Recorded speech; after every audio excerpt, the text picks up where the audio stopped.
On the T121 podcast today is Rianna Jarrett. He was missed it, it's there! Rianna Jarrett got the touch. With 16 Irish senior international caps to her name, Rianna has played at the very top of women's football. Spells with Brighton Hove Albion and London City Lionesses were extremely hard earned, as Rianna has suffered an ACL tear on 3 separate occasions. She is with us today playing with Wexford Youths, the club where her senior football journey begun. We hope you enjoy.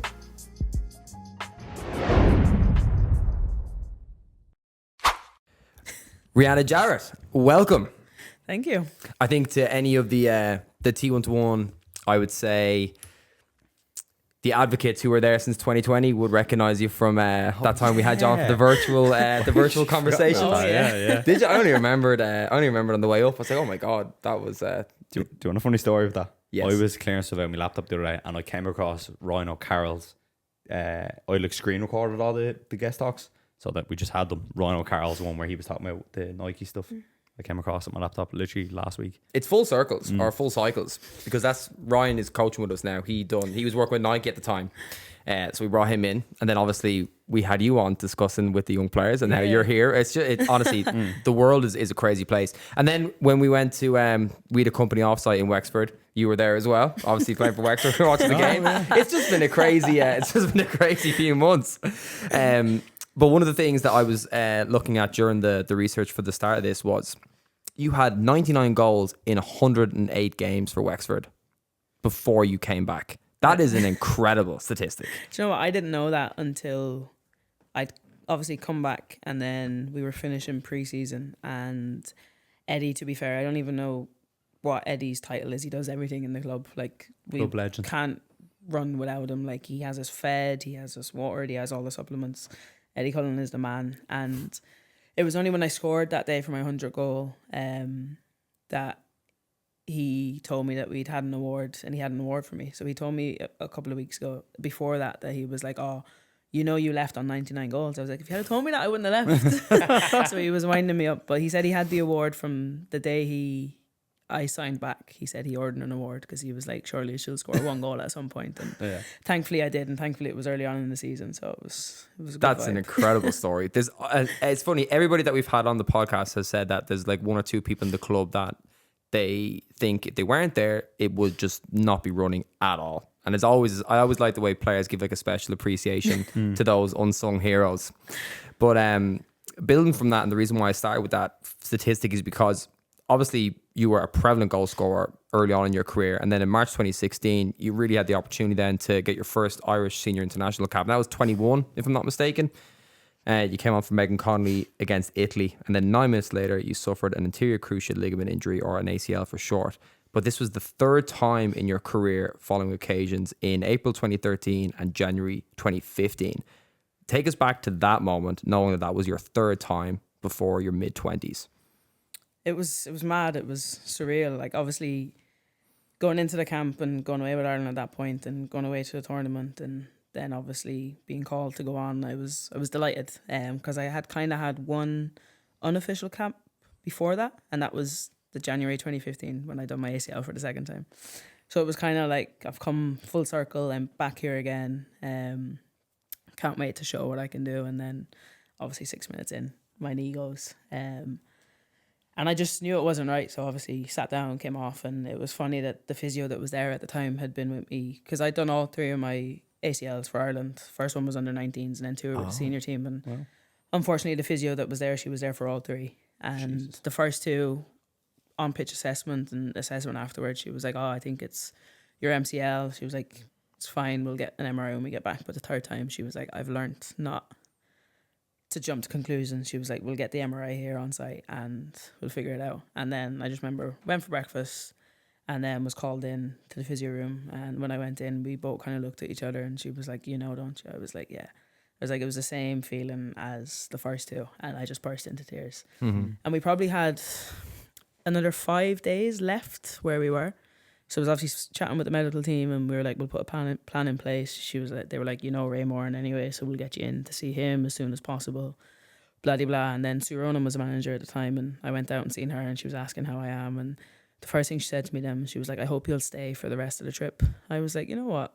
I can chill, sunbathe, enjoy the pool. You know, I don't have to worry about getting too much sun because I won't be training. And then obviously speak to the physio and see how it recovers before we get back. But it was devastating. It was like I said after the first time, I remember I met a girl. I went to America for a semester of college, and there was a German girl. She done hers for the second time, and she decided not to play again after that. And I remember when she done hers for the second time, I was like, oh, if I do mine again, I was like, I don't think I'd come back either. And then I come back and do it twice more and still come back. Here we are now, still playing. So, where does that resilience come from? I don't know. I think that like I learned a lot about myself kind of going through those processes. And don't get me wrong, like it wasn't easy and they're long processes. And the third one, I was actually out for about 14 months, I think. So it took well over the year. Different reasons. But there was a point, I'd say maybe 2 months into the recovery. And I remember the FAI were taking care of everything, so they put me in touch with Dan Horan, who was involved with the men's senior team at the point, and he was a lecturer in IT Carlow, where I was going to college. I remember my first conversation with him, I was kind of slacking with my rehab before then, so was thankful for the help. And he was like, what do you want to do? He was like, football-wise, he was like, do you want to get back to the highest level? Do you want to push yourself? Or what do you want to do? I was like, at this moment in time, I just want to get back to a point where I've got 2 brothers. I grew up playing football on the street. I was like, where I can just go and have a kickabout and just enjoy it. He was like, right, we'll do that then. He was like, you still got to put your head down. And then a week later, we had that same conversation. I was like, no, I want to get back to wherever I can, whatever that may be. I was like, my first point of call is back to Wexford Youths.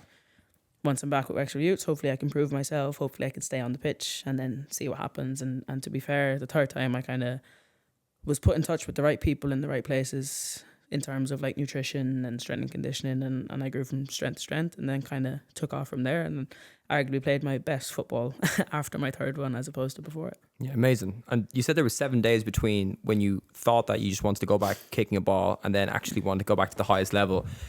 What changed in those 7 days, if anything? Or is that just something where your subconscious kicked in and, like, let's say the deeper versions of yourself really spoke in that second time around? I think I just needed to get over myself. Yeah. I was like, I knew it was going to be hard work, and probably at a point I was probably feeling a little bit sorry for myself, was probably putting on a front. Everyone was asking how I am, how I'm getting on. I was like, oh, grand, you know, been through it before. Whereas deep down I was like, oh, genuinely don't know if I can do this. And to be honest, there was someone that, maybe this is what done it. Someone passed a comment and said that I'd be stupid to try and get back to playing National League level, never mind anything else, that my body obviously can't handle it. And I think, thinking about it now, that probably probably spurred me on, and subconsciously I was like, watch me. Yeah, big time. No, thank you. If I'm not mistaken, you have a twin brother named Jordan, and you used to play together for North End United's boys team. Yeah. How did you find playing boys football as a child, and what advice would you give to younger girls in a similar situation now? Oh, I loved it. I was kind of fortunate and unfortunate. Like when we were growing up, there wasn't a girls' team. So the only option was to play with the boys. And obviously having a twin, as I've said to everyone, like naturally we wanted everything that the other one had. And that's how I got into football. And I don't think if Jordan hadn't gotten into football, I wouldn't have. So like I love playing with the boys. I think that the boys are naturally better than you. They know more about the game. They love talking about the game. And I kind of bonded with the boys over that, because genuinely fell in love with football from the first day I started playing it. Like, would watch it religiously, would play FIFA. Like, I was one of the boys. Like, not like there's a lot of girls, and especially I find like in women's football that there's so many of them that don't watch football. They don't like football growing up. They didn't really watch football. They just played it and loved it in that sense, but don't enjoy watching it. And I was the complete opposite. I absolutely lived for it. And I remember when we were younger, Mom got rid of Sky Sports. And it was devastating, absolutely devastating. But now being older and realising how much it costs, I was like, I get you. I genuinely don't blame her.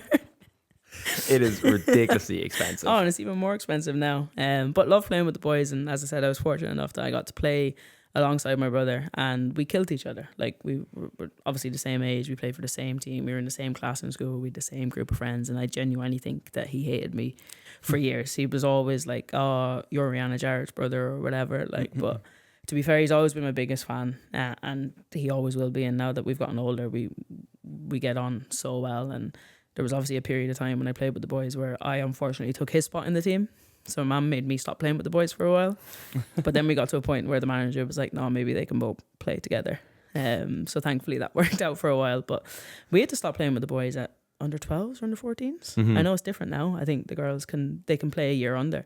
So I think they can play 15-year-old girls can play under 14s, which is great. I think that big time. That's where I learned like most of my football, because not the fastest in terms of girls. I'd be quite strong, but in terms of boys, like there's no comparison. So I had to be smart. I had to be good on the ball. And I think that between playing with the boys and being coached by the coaches at the boys teams, and then playing on the street then with the older lads and my cousins and stuff is what crowned me and kind of what made me the player I am today. Obviously you've got coaches that kind of help you along the way, but I do think if I didn't play on the boys team, or if I didn't play on the street for so many years, that probably wouldn't be half the player that I am.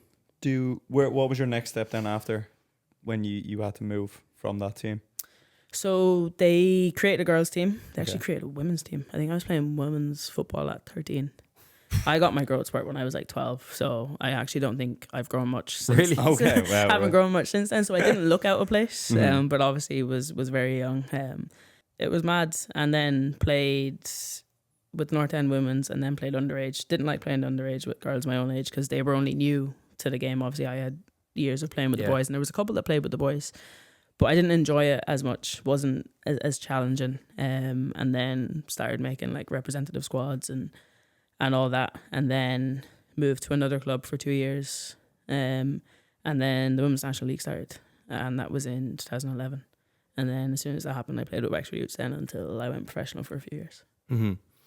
With the start of Wexford Youths, there was definitely an unbelievable squad with some still playing. I think, if I'm not mistaken, from that original squad from 2011 onward. Yeah. Because even when we were in Wexford, that's one thing that Wexford do really well in the club. They always have team photos with really specific dates, so you can actually see the transition from all the age groups. Where do you see the Women's National League from 2011 to where it is now?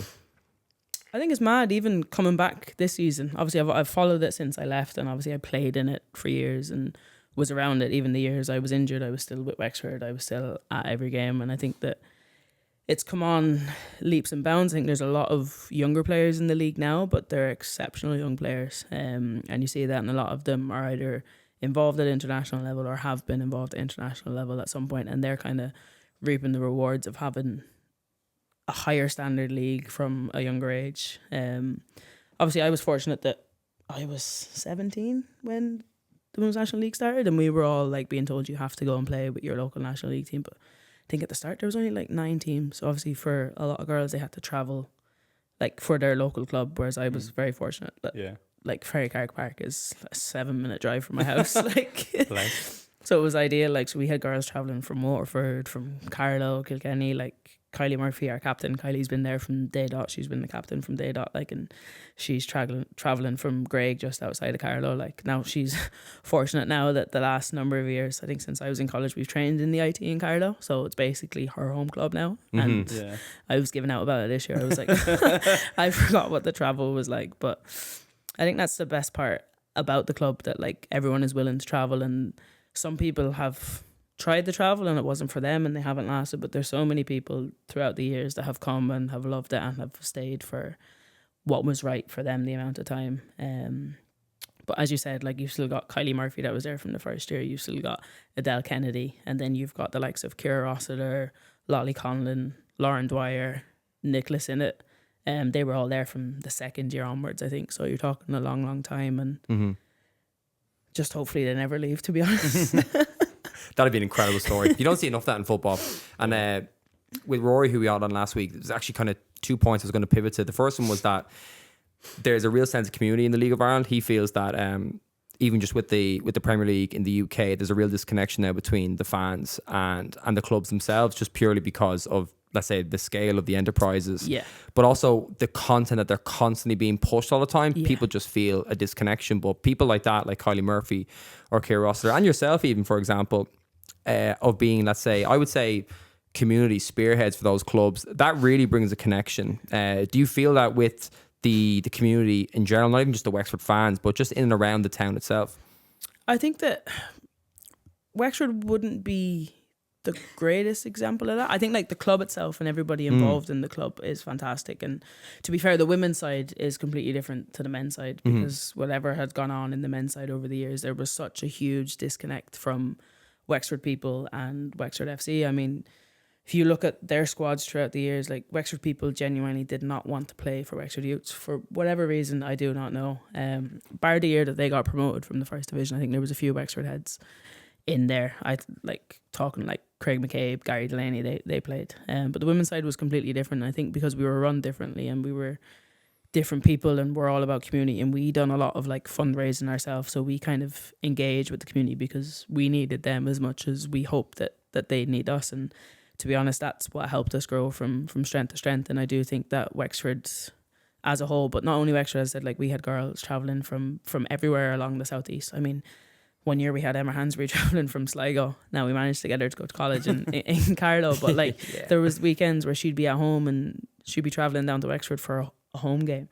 We had like Lynn Craven came from Dundalk. As I said, Abby Brophy that obviously you lads know well. She's coming from like North Dublin to go play with Wexford, you know. So it's like we do find it hard to get players, but as I said, the players that we get in tend to really enjoy it. And I think that is that kind of like community, kind of family run, and that I suppose we're all similar minded in terms of like we work really hard for what we've got, and we never remember kind of where we came from, because that first year when Wexford Youths was formed, like I think Peamount beat us like 7-0 one day, and like it took us a couple of years, but I think after 3 years we started winning titles and kind of grew from strength to strength and kind of gained that respect from people in Wexford and far and beyond as well. Amazing. Did you always feel like the UK was the best place to go for your career? I never thought about it. I think probably because I struggled so much with injuries. So obviously I tore my ACL 3 times in the space of 4 years. So it wasn't anything that, obviously as a kid, like we didn't really have access to that. Like there was a couple of Irish players playing in the UK, but it wasn't a professional game. So it wasn't a case of there was a point where I grew up and I realised that maybe professional football isn't for women, which was unfortunate at that point. But if you look at it now, it most certainly is. The women's game is growing from strength to strength. But with all those injuries, and when I came back, it was a case of, right, get back playing with Wexford, get my spot back in the starting 11 for Wexford, see where we're at. And it was kind of always like little milestones. So once I was back starting for Wexford, I went on to have 2 good seasons, I think 2018, 2019. And it was the halfway mark of the 2019 season. I remember we were in camp with the Irish team. We went to America to play the US after they'd won the World Cup and they were on their victory tour. And I remember talking to Louise Quinn, and I was like, how did you get your move? Because she went from being in IT Carlow playing with Peamount to playing professionally in Sweden. I was like, what did you do? How did you go about it? I was like, I don't know if it's something that I want to do or whatever. And she was like, look, I can put you in touch with my agent. You can have a conversation with her. I'm not telling you need to sign for her or you need an agent, but just have that conversation. Yeah. And see where it goes. So to be fair, I spoke with her agent, got on really well, and she was like, look, if you want to do it, put a profile together and we'll bash it out. We'll see what we can do. And thankfully got some interest from the UK. So I finished the season with Wexford, got player of the year, got top goal scorer. We won the cup final, but we didn't win the league that year, so it was a little bit disappointing. But I ended up tweaking my knee a little bit in the final. Just hyperextended it. It wasn't any major damage, but I wasn't comfortable in it. So I missed the Ireland-Greece game the following week, and I was supposed to go on trial then with Brighton and another team then shortly after, but I had to cancel. So I was like, oh, that's that opportunity gone. I was like, I'll probably have to wait till next summer. But Brighton rang my agent in the start of January. I was like, would Rianna be interested in going over? And I was reluctant because I hadn't played since the cup final. I hadn't trained, hadn't done any team sessions. I'd just been doing some running and some rehab. So I was like, right, I'll go over, give it a bash. Went over for 2 days, was completely off the pace. 1 is professional football. 2, I hadn't trained since November. So I came away from that thinking, I was like, oh, nothing's going to come from that. 3 days before the window closes, the end of January, my agent rings me, I'm in work. And she texted me, she's like, can you take a call? I was like, yeah. She was like, Brighton have offered you a contract. Went through the terms or whatever. I was like, oh, I don't think now is the right time. I was like, tell them no. So next day, she rings again. She goes, Brighton have come back again and they're saying this. So then get off the phone with her and Hope Powell rings me. So she's talking to me and I'm just telling her my concerns. I was like, I'm not fully comfortable in my knee. I was like, I'm not ready to play. She was like, forget about that. She was like, we'll get you ready to play. There'll be no pressure on you to play until you're ready and we think you're ready. So that was grand. That was Tuesday evening, I'm going to say. Was due into work the Wednesday. So went into work the Wednesday morning. I was like, Robbie was my manager in work. I was like, I think today is my last day. He was like, what? I was like, I think today is my last day. I was like, I have to be in England to go sign a contract. And to be fair, Robbie knew that I wanted to play football. He knew I'd been involved in the international setup or whatever, and he knew that I'd been over on trial. So he was like, right, that's that then. But he was panicking. I was like, oh, I've left him with no notice, no none. So I went on my lunch and came back, and they'd decorated my desk. They'd got me a cake. They'd got me a bottle of whiskey. Nice. And that's why he was panicking, because he was like, Rihanna's leaving and we haven't gotten her anything. So he was like sweating. But yeah, it all worked out. But up until that summer, I think I knew that I had a good season in 2018, and obviously the 2019 season hadn't finished. I hadn't thought about it. But I was like, if I don't try now, I'll never know. And thankfully things worked out, and signed for Brighton, was there for about 6 weeks, I'm going to say. And then the world shut down for COVID. So timing wise, there was never a better time. If I had waited, everywhere was gone into lockdown. I wouldn't have played, wouldn't have trained, and who knows what would have happened. Yeah. When we were doing the bit of research for this, it mentions that the contract, and you can correct me if I'm wrong, was only a 6-month contract. Was that like a trial period, and how did you feel kind of you're making such a big lifestyle change going to the UK? So yeah, it with was that kind a of contract? 6-month contract, and then with an option. So they said, and the option is always in the club's favour. I was like, look, I go there, worst thing comes to worst, doesn't work out, come home, or we try for another one. So I was like, look, it's not much of a commitment, it's 6 months. But come the end of when the 6 months was ending, I was a little bit worried, because I'd played one game and it was an FA Cup game, but I had only just played that game. So the FA Cup game was supposed to have been played, but it was postponed. And when it was supposed to be, it was played 2 weeks later, which worked in my favour, because I had more time to rehab my knee. I was more confident in my knee, and I wasn't supposed to start it when it was 2 weeks before. But the day it was played, the girl that was supposed to start the previous week was suspended. So Hope was like, here's your chance, go out and enjoy it. So we ended up playing Crystal Palace, who were in the Championship. So we won the game 3-0, I'm going to say. Scored 2 goals. So for me, obviously, I was delighted coming off the pitch. I was like, scored in the FA Cup, scored on my debut. I remember we're doing analysis after and preparation for the game the following weekend, and walking out of the meeting room, we've done everything, and Hope was like, well done the other day, but she was like, the Super League is a completely different level, so don't get ahead of yourself. But we had an international camp then where we played Greece and Montenegro. I wasn't supposed to be in that camp unless I had played 90 minutes. But I only played 60-something minutes in the FA Cup game. And then we had an in-house friendly against each other. And I played like 75 minutes, I think. So Hope rang manager at the time, who was Vera, and said, Ree's doing really well. Her knee is good. And we've gotten her up to 90 minutes. And this was like 2 days before we were due to report to camp. So Hope called me into a meeting, and she was like, Vera said, I can tell you, but you're going to go to camp. And I was like, oh my God. And then we came back from that camp, and then the world shut down, and I came back to Ireland and was here until pre-season started the start of July. What a crazy period. Yeah. It was chaos. That's just mental. Absolute madness. Like, Brighton's such an amazing football club now on the men's side. What's it like on the women's side? I think the last couple of years, up in bar last season, I think the year I done a full season with them, we finished 6th, which was the highest that the club has ever finished. It was great. But we had a rocky patch after Christmas, but we managed to pull it around and finish 6th, finished higher. And then the year after, they finished 6th. But last season, then they were in a relegation battle. But in terms of like the backing from the men's side is unbelievable. They have their own section in the training ground. So they've built a women's building. So you go into the car park, you've got the men's building on the right hand side, and you go up around to the left, and you've got the women's building, they got their own pitches and they've got everything you need in there. It wasn't there when I was there. COVID stopped that.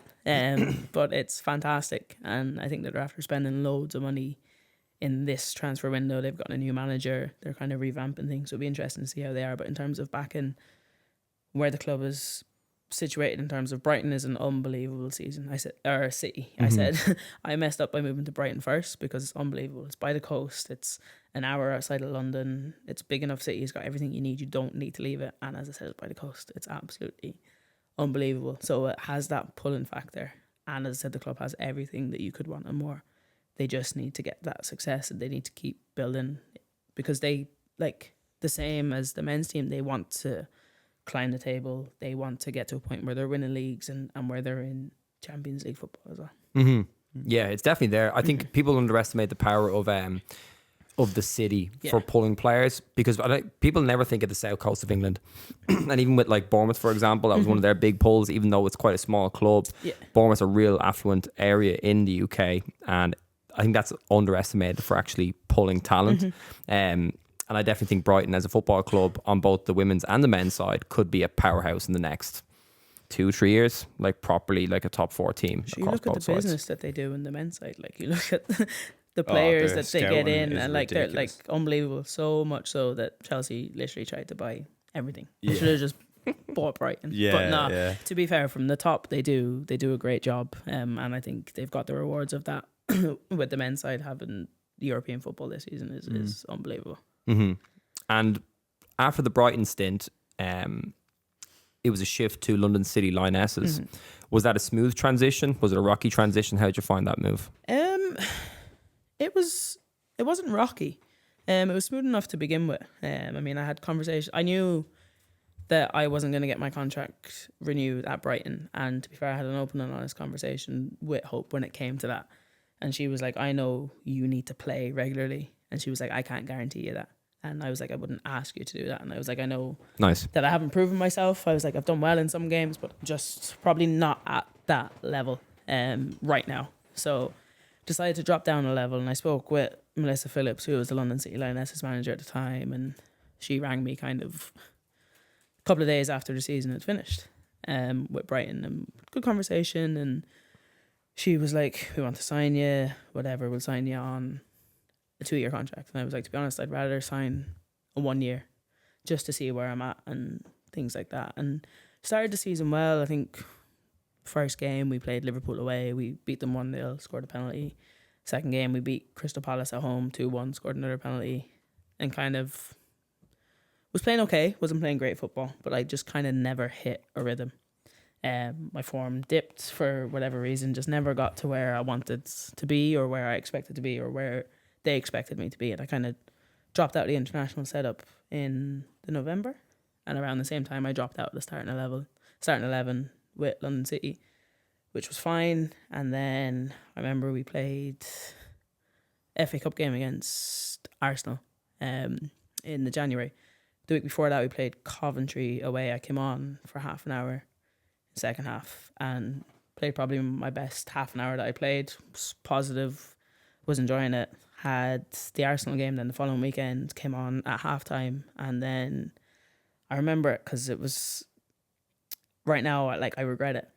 The Monday we had off, but they were like, if anybody wants to come in, get some extra conditioning, some extra ball work, do it.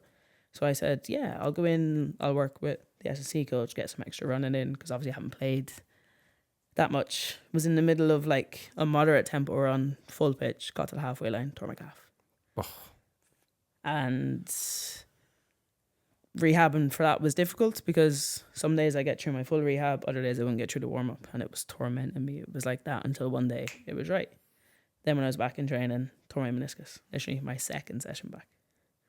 And hindsight is a great thing. We were doing 1v1s, 2v2s. Never should have been in that part of the session. Second session back after 7 weeks. Never should have been in that session.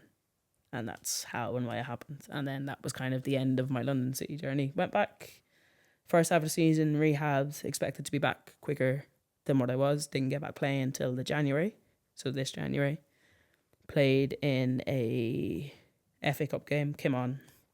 And I was like, I'm so far off the pace. It's like, I just need minutes. and they were going for the title at that point. So I was like, I'm never going to have a gradual increase of minutes. Wexford had been on to me before Christmas. Obviously, I'd been out injured for the bones of 12 months. They were like, would you be interested in coming back? They were like, we'll look after you, we'll help you with the transition. I was like, I don't know. Need to have that conversation. And to be fair, I had a conversation with my manager before Christmas. I was like, if it came to it, would you just let me go? Would you let me end my contract? And she was like, we want what's best for you. And in the end, they did. They just let me terminate my contract. At the end of January, moved home, and here we are. These sound like very open, honest conversations with senior management. Thinking that the same. Yeah, because that's the last thing I'd expect. Yeah, you'd usually have the opposite where you'd be forced to see it out or whatever for whatever reason. It seems like every experience you've had with a manager in that sense seems to be quite just open and like, we want what's best for you. Yeah, I think I've been like, even in terms of like football, I've been very fortunate everywhere I've been. It's been a good club, good people.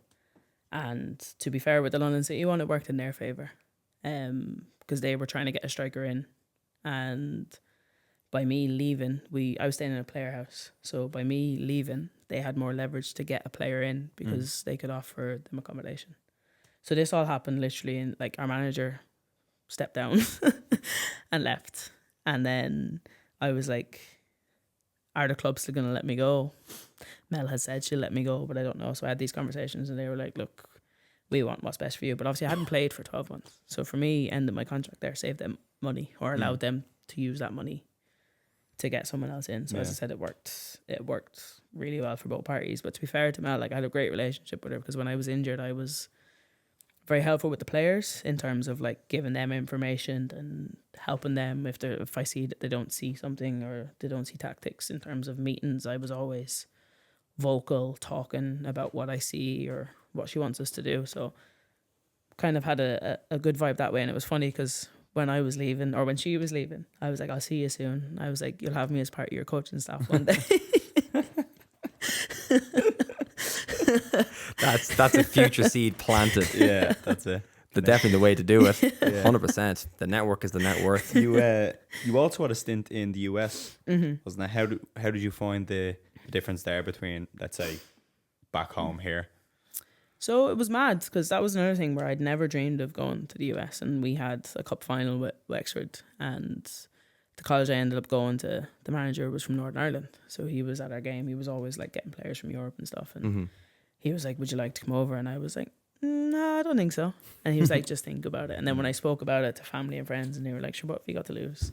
So that literally happened. One day I wasn't going, and again a week later I was up in Dublin applying for my visa. But it was great. Like it was a Division 1 college, but it wasn't in any of the big conferences or anything. Like so it was University of Tennessee at Martin, which is a smaller campus of the University of Tennessee. But I went over there and I smashed it. Like I think I scored the most goals in their program in one season. I ended up getting like division attacking player of the year. I made division team of the year. I think you get points. It's weird. You get points. Yeah, it's bizarre. Points for goals, points for assists. As a player? As a player, yeah. Yeah, okay. So I had like the most points of the program or whatever. Like to this day, I still don't understand it. Yeah. Imagine Premier League players. Imagine Mo Salah getting points for for goals and points for assists. It's like fancy. Yeah. What was the setup like then in terms of the training schedule? Would it have been fairly full on over there? Yeah, so like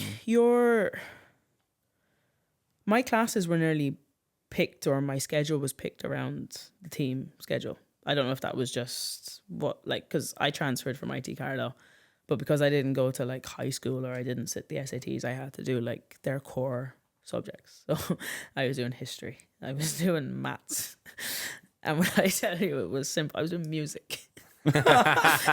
one of my classes I had to listen to like classical music and be able to say like one of my exams was say who was the composer or whatever. Like it was mad things that they all that they all done in secondary school. So bizarre. It was like mad. But like I remember, so Monday, Wednesday, Friday would have been our longer days, and my longer days in terms of classes. But then Tuesday, Thursday I was probably in for like 3 hours, and then we'd go training, and then some mornings we'd have early morning sessions or early morning gym, and you'd play Thursday, Sunday. So some weeks you could be on the road from Wednesday and not back until Sunday. Yeah.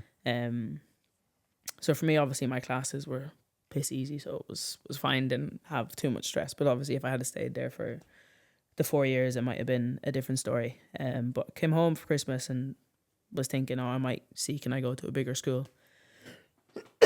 Sorry. But while so basically before I went away, I was told if I go to America, I rule myself out of the international setup. I was like, right, went anyways. I was there, so I say in the October, I got an email saying that I've been invited into a camp for January. Like this is in October. For the first team? Yeah. Which was my first, it was like a training camp. So not with the FIFA, it wasn't in an official FIFA window. So not all the players were released from their clubs at that point. So anyone that was playing abroad.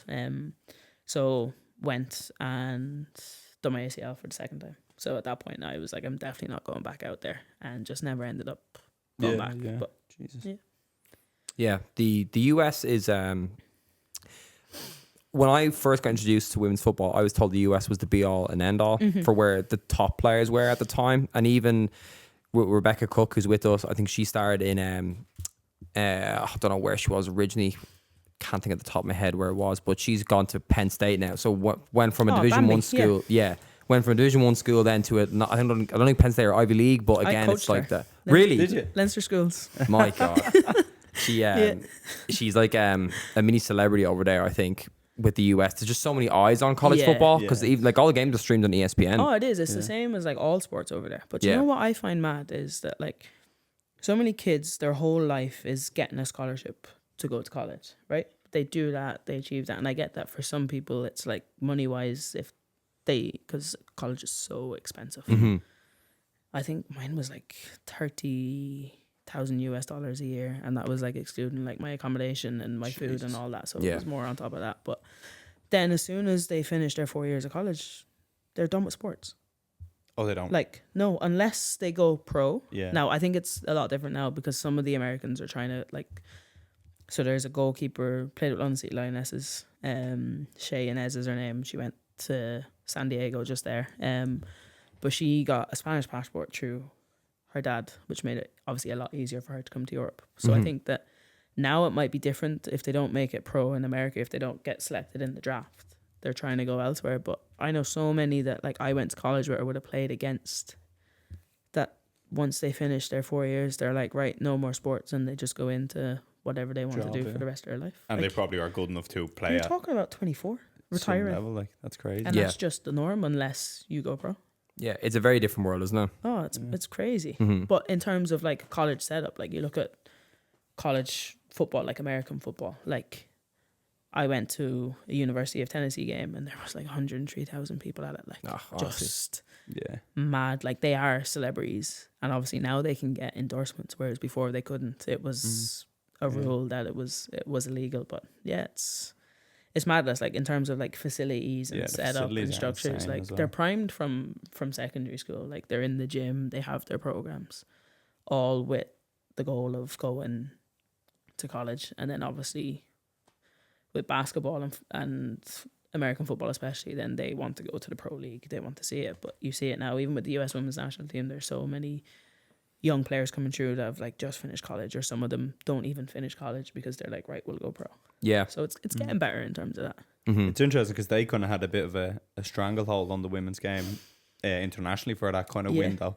And you kind of notice a bit of a shift now, especially from the most recent World Cup, where it's kind of that typical idea that most American players are very reliant on their physicality, whether that's their speed, power, aggression, whereas now you're kind of seeing, since the technical elements of the game are developing a lot, like for example Spain's a great example, purely on the football side, do you see that kind of shift happening in the women's game, with the sense that like America didn't do as well as maybe they would have expected in the most like recent one? They're not dominating as much as they have for previous years. You've even seen that in like warm-up games and in some windows where, say, England only have one qualifying game, they'll play their second game against like a top nation, because obviously they breeze through qualification. And especially when they were hosting the Euros, obviously they didn't have to go through a qualification campaign because they were hosting. Like you've seen it in the couple of years where they played the US, you could see the shift. But it was because the US, it was all like physicality and their fitness, but all nations are fit now. Like that isn't a question anymore. And I think that you're starting to see that is that like other nations may have always been technically better, but they might not have been able to sustain it for 90 minutes against the US. But what's mad about the US is that the way their league works is there's only so many of the Americans on each club team, which means that they're in camp all the time. Like they all have like 200 plus caps. Oh yeah. Because they play so many fixtures. Yeah. So like the US league was still going on during the World Cup because they don't stop for FIFA windows because each team is only affected by 1 or 2 players. So as a rule, they can only have X amount of American players. No, they can have clubs. I don't know what way it is. Yeah. I know that they can only have X amount of international players because they cater for their own. Because obviously that league is formed to help them, Of course. internationally. But yeah, they're always like Denise O'Sullivan, her club team, were still playing while she's at the World Cup. Yeah. I remember posting some things. Yeah. I was like, is that correct? Yeah. Like they were still playing. Yeah. You wonder will they have to change that now because like that other nations are catching up with more kind of like traditional football models, I suppose. Like Yeah, it's interesting. It'd be a very interesting 10 years. How did you find Ireland's performance in the World Cup and being over there in Australia, actually on the soil?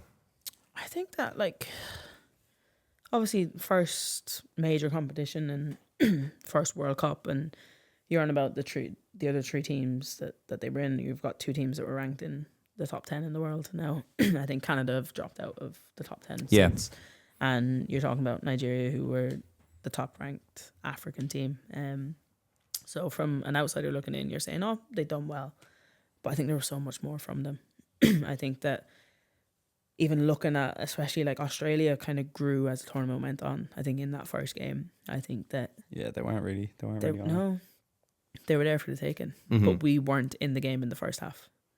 If that makes sense, like we 100%. weren't stringing any passes together. We weren't able to get a foothold on the game, and you have to wonder about that. Like, could it have been so different? And then the Canada game, we had them rattled in the first half, absolutely rattled. I'd never seen a team huddle. And in fairness to them, they actually did turn around. Did they make 3 changes? 3 changes, yeah.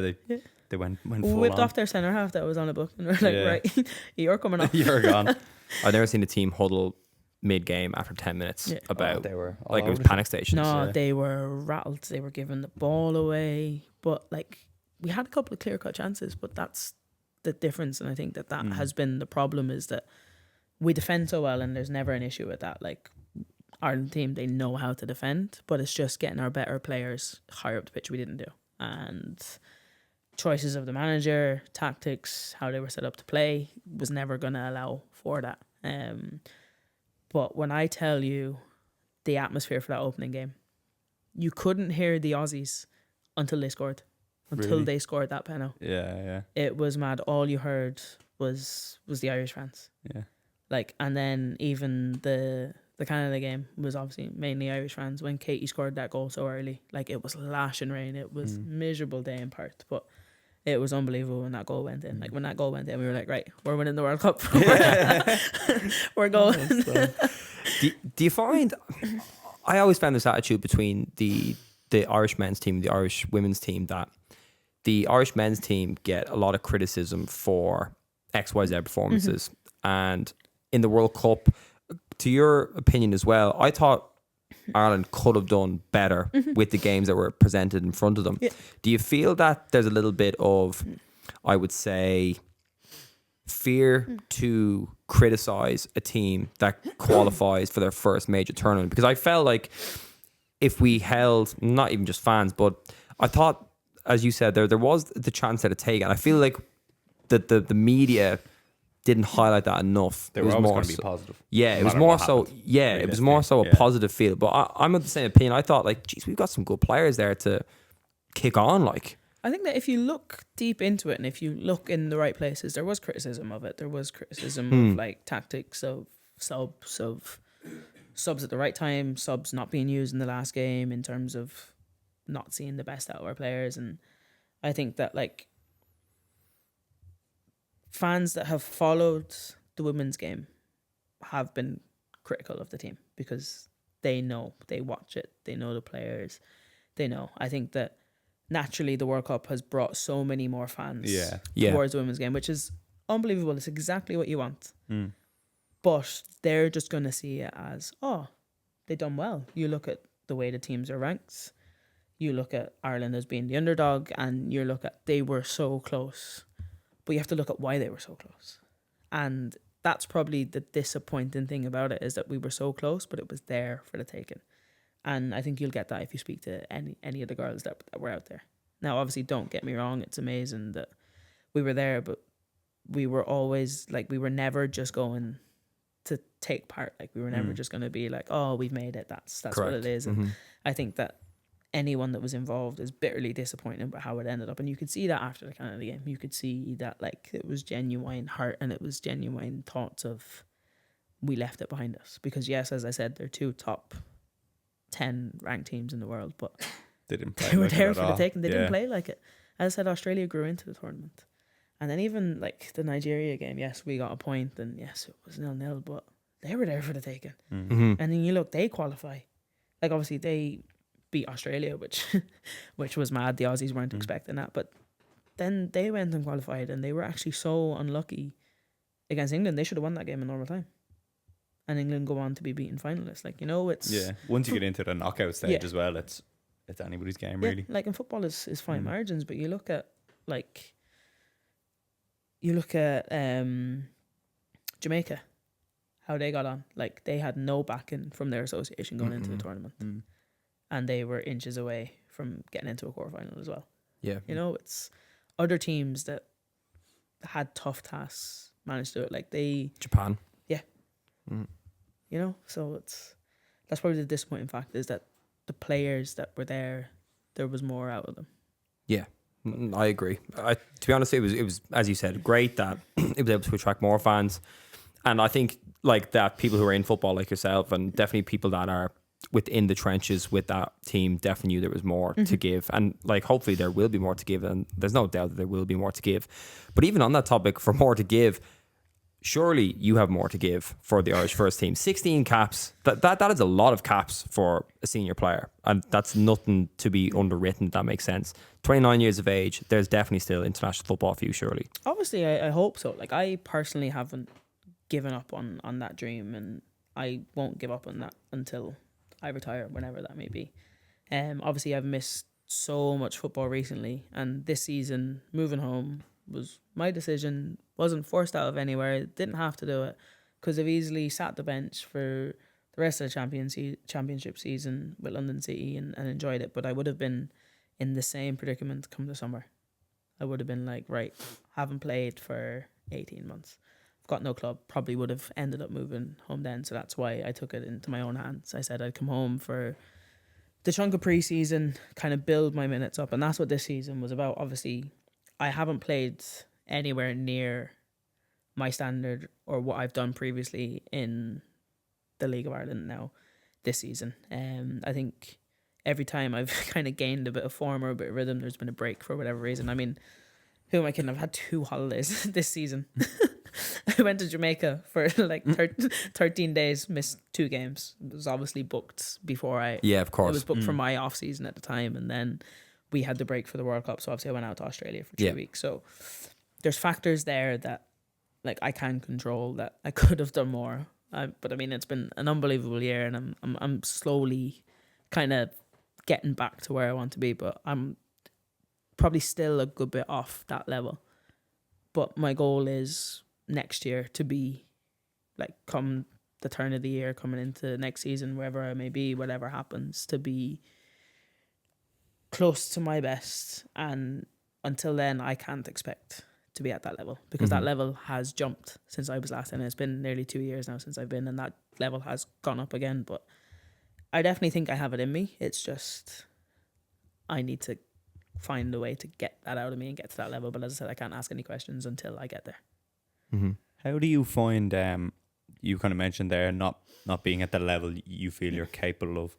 How do you find dealing with that on a training by training, game by game basis? Because we obviously work with a lot of young players, and I'm thinking from my experience with my team, where like some of my lads could be out for a while injured, and they come back and you can see their frustration that they're not, the ball's bouncing off them or whatever it is, that they're not at their own, like, that standard. How do you find dealing with that on a match to match or week to week basis? I think it's difficult. I mean, my first came back, we played Bows in a pre-season friendly. in the AUL. And I played, I think I played the first half. And when I tell you the ball was bouncing off me like a brick wall, I came off the pitch and I was like, oh my God. I actually felt like I'd never played a game of football before in my life. But I needed that because I was like, right, no matter what happens, no matter how I progress as the weeks go on, I'll never be as bad as I was that game. And to where I haven't. And I think it's like, I've good people around me in terms of people that I trust, people that have helped me before. And the best thing about me returning to Wexford is I knew that there was never any pressure for me to hit those great heights from the get-go. I knew where I was at coming back. They knew where I was at coming back. I knew what I needed. And although the season hasn't been successful for us as a club, for the standards that we expect as a club, but also obviously my standards that I expect individually, it's been the right decision coming back because I've gotten myself to a position now where I'm like, right, I've come a long way, but I have so much more that I need to do. But as I said, they've helped me out in so many ways. Like in terms of like transitioning back to Wexford, like they helped me look for jobs when I moved home. They've helped me. I wasn't driving when I first moved home. So in terms of like if I was stuck for anything, like even the simple thing of like getting all my stuff moved over from England. They were like, right, we know a guy. And they were like, just put it in boxes. This guy will be here this day, so tell your housemate to just let him in. And he did. And he dropped it off to Bray, no problems. No questions asked, no payment needed. I was like, just little things like that. And like, that's the best thing about Wexford is like, we all help each other. And I think that the best advice like I was given and that like I give myself is that like, just keep trying. So it's funny, like we game last weekend against DLR in the Cup. Obviously we lost on penalties. Nobody was happy after the game. I was not happy after the game. But the amount of people that came up to me and was like, Ree, you need to look at your individual performance for that game, not the outcome of the game. And I look back and I was like, there's patches where I was tired, but then something would switch and I'd sprint or I'd run or I'd defend. And I was like, it's just little bits like that. It's like, even though I'm tired, like I'm probably doing more running now, even though I'm still not at those fitness levels, but it's because I'm like, right, no, I need to run here because I need to build that fitness level.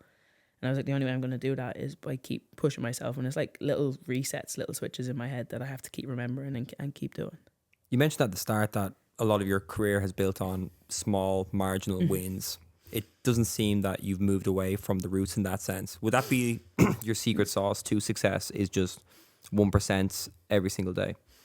I think I'm probably like my biggest critic. And I think when I first moved back and chatting to our old manager, Stephen Quinn, and there'd be days where me and him and Kylie would be chatting and I'd be on about like trying to give positivity to other players to help them and the younger players and to get them to see what they've done right as opposed to always what they've done wrong.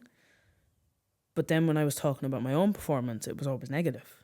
And like Kylie and Stephen just stopped me. They were like, you're doing it. They were like, every time we talk to you about something, you bring up something negative that you've done. And then when I thought about it, I was like, I never really realized that before. And I was like, that's like, need to get away from that. It's like, yes, it's good to realize what you've done wrong because you have to realize the mistakes you made in order to not make them or to move on or to improve. But it's also important to remember like what you've done right and what you've done well. And it's like combining the two of them together is the only way that you're going to improve. And I think that I've gotten into a better headspace of doing that. Is not always looking for the negatives first. It's like looking at what I've done well, or sometimes the action might be right, but the execution might not have been to your standard. But it's still important to see that, right, that was the right ball, but next time, just make sure it gets there. Absolutely. And even just moving back to the Irish camp as well, let's say if putting on the green jersey, well, actually, even with that question, is putting on the green jersey the pinnacle of any player's career? I think so. I think that playing for your country, playing for our country, like playing for Ireland is one of the proudest moments of my life. Like from the day I first put it on at under 17s to the day I put it on at senior level, it's unbelievable. It's standing there, it's singing the national anthem, it's hearing the crowd, it's especially when you get to the end of the national anthem, like it sends shivers down your spine, and that's whether there's like a couple of thousand people in Tala, or obviously the girls obviously got to play in front of like high 70,000s in Australia, and it gives you goosebumps. And I think something I'll always remember is like my mom and my auntie, like they cry at the national anthem. Like the national anthem could be on an advert and my auntie Diane's crying, like never mind when they're in Tala watching me play, like. And never forget the Ukraine game where I got my first goal, my only goal. Like just on such a high after that game. Obviously we won 3-2. I think I got player of the match that day. I think at 60 minutes Vera was looking at me saying, "Are you okay?" I was looking at Vera saying, "You need to take me off." And once again I just kept finding energy from somewhere. Just next ball was played and I just kept going. And I remember coming off the pitch after doing like the interviews and stuff and going up to my family in the crowd, like, and it was just unbelievable, like, and seeing how proud they are of me. And I think the best thing about the Irish team now is that they're like heroes to people. Like people want to be them. People can see them now. You've got kids that are like, "Oh, I want to be Kate McCabe. I want to be Denise O'Sullivan." And like I get bits of that when I'm in Wexford. There's like kids that see me and you can see them like recognizing you, and like there's no better feeling, because when we were younger, like there was no one. Like I just about knew Ireland had a women's team, you know. But I think the biggest thing is obviously making my family proud, my mum proud, my nanny. Like there's no better feeling than putting on that Ireland jersey. Yeah, no doubt. It's a weird thing that Morgan has. Morgan refused to buy an Irish jersey unless he could wear it playing, and he never got the opportunity, so he's never going to wear an Irish jersey. What a weird superstition. Oh, he does. Yeah. He still won't buy one. No, won't do it. Wow. Just because he sees it as a real honor, like to put on that Yeah, green jersey. I mean that's one way to look at it. Like I remember when I was younger, mom would give me money or whatever. She was like, "Go downtown and buy what you want." So she gave me money one time, and I went down and went into Lifestyle and bought an Ireland jersey. I think Lifestyle was the only sports shop in Wexford at that time. Still there, I think. Yeah. Went in, bought an Ireland jersey, and at the time in the shop you could get your name printed on the jersey, or anybody, whatever name you wanted. So I was like, all right, came home with the jersey. Mum was like, "Oh, what'd you get?" Got the Ireland jersey. Said she picked it up, turned it around. I had Jarrett number 10 on the back. She was like, I was like, "I'm going to play for Ireland." She was like, "Oh, of course you are." She was like, no problems. But obviously then the older I got, like I was probably only like 8 or 9 maybe. Do you still have that jersey? Still have it, Yeah. Yeah. Oh, amazing. The number's been, I think the number's been, it's fallen off the back a little bit, obviously, from how long it's been washed or whatever, but it's still there. It's in a drawer now at home in Wexford. I've got some jerseys, obviously 1 or 2 of my own Irish jerseys. I don't have many left, to be fair, because I give them to kids or people that have helped me and stuff. I've swapped a few international jerseys with some of my club mates when I was in Brighton. And then there's a couple of other shirts kind of from when I was growing up. So they're all in a drawer ready for when I eventually get my own house, and we'll put them up on the wall somewhere. Now, I don't know how big this house is going to be. But the way I'm talking, it's going to be huge. I hope there's a spot for the for that under-8 jersey anyway. Oh, that'll be there. That's the first one. It has to be, surely. It's actually quite hard to find jersey framers here, you don't know? To be fair, I have one. I don't even have my senior jersey framed. I need to get that framed. Yeah. One from when we went to the under-17 World Cup. So I have that in a frame, and there's like 2 pictures of me playing, and obviously all the girls have signed it and stuff, so that's there. I have a European silver medal from that same year. We got beaten in the final by Spain, but I don't know where that is. That could be in the loft. I was like, that should be in a frame. That should be in a frame somewhere. It's funny with medals and all, isn't it? They always just get put in a drawer. Yeah.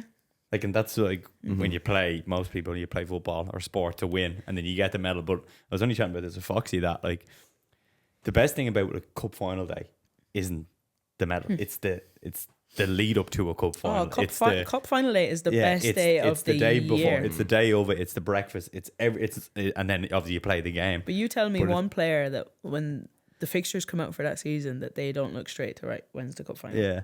And I remember, like, we've played in obviously a few cup finals, and when the cup final was in the Aviva the same day as the men's, which was like, obviously they've gone away from that now, and they're like, oh, the women have their own day and it's in Tala Stadium, because they're like, Tala Stadium is the home of women's football, which is, don't get me wrong, it's great, and they're all about it. You get more of an atmosphere because of the amount of fans that go to it, but we used to call it the Aviva Cup. Like, it was never the FAI Cup. It was the Aviva Cup. It was like, where are you going? Oh, we've the Aviva Cup final, and you'd still have the fans that are like filtering in for the men's game, and it was just like, playing in the Aviva was unbelievable, and like they've taken that away from the women now, but you never know, it'll change. Obviously the Irish team are playing their first game now on the 23rd against Northern Ireland in the Aviva, so hopefully that's a sign of things to come, but the cup final is the best day ever.